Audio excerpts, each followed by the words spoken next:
Now, you had mentioned Albert. Yeah. That's the first time I had seen a V as well. You know, dude, can you give us, now that you've got a V in your hands?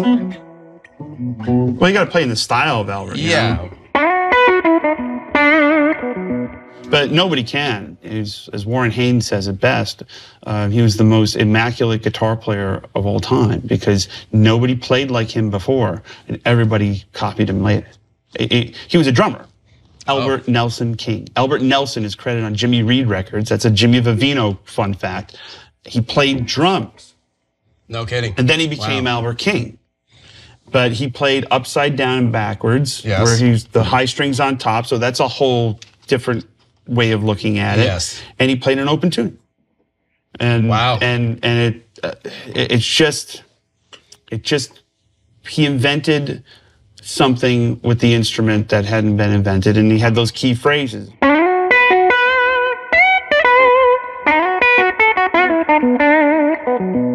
You know, that's it. You know, the bends are hard to cop playing standard because he's pulling down, you're pushing up, you know? Right.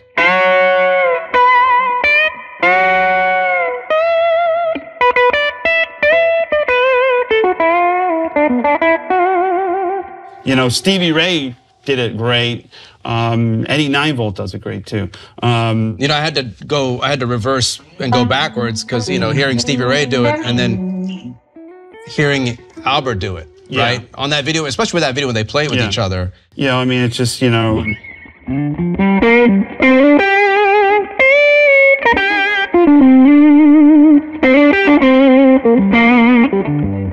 You know, he uses his thumb a lot, you know, but thinking about how he did that, everything's reversed. Right. So you're not getting, it's impossible. First of all, even if you did play upside down, it's impossible to just totally cop that.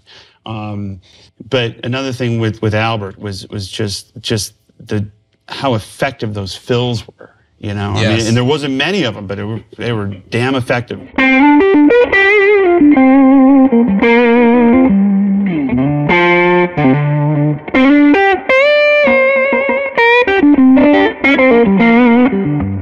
Now I'm watching you do it without the pick. Mm-hmm. You got to do it without the pick. And then when you did the Stevie Ray, because I've seen Stevie, he has done it with the pick and without the pick. You know, how do you get the harmonic that you're getting the little? Can I blow up the amp? That's like, you know, more the Stevie Ray thing.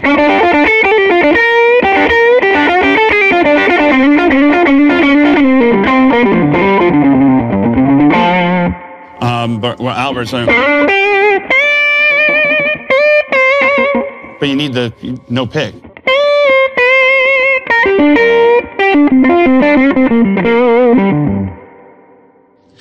It's a lot of not dating in high school to come up with this shit.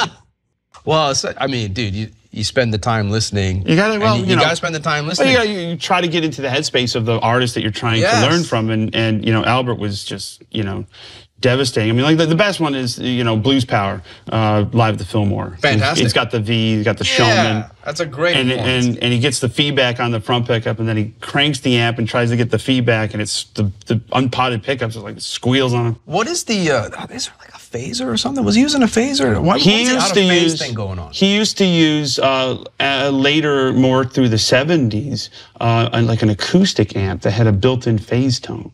Oh, solid state. Gotcha. Acoustic. Okay. And then by the end of his career, he was using a Roland Jazz chorus. I just realized, you know, like most of your blues heroes, it's really important to realize that they didn't care what they played through. It wasn't a thing. Yeah. It wasn't, you know, BB loved the Lab series. Yeah. He preferred that, but I've seen him use twins and whatever. Albert was the same. It just, it didn't matter.